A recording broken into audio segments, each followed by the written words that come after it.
మాకిద్దరు అన్నట్లు, లేదా మేమిద్దరం మాకు ముగ్గురు అన్నట్లు. ఎందుకంటే పిల్లలు దేవుని వరప్రసాదం. అది ఎవరికి ఎంత ప్రాప్తం ఉంటే అంతమంది ఉంటారు. అది 1 కావచ్చు, 2 కావచ్చు, 3 కావచ్చు.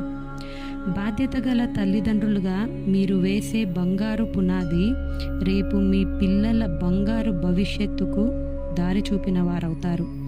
మీ పిల్లల్ని బాధ్యతగా చూసుకుంటే వాళ్ళు మీ భవిష్యత్తునే కాదు, మీ తలరాతను కూడా మార్చచ్చు.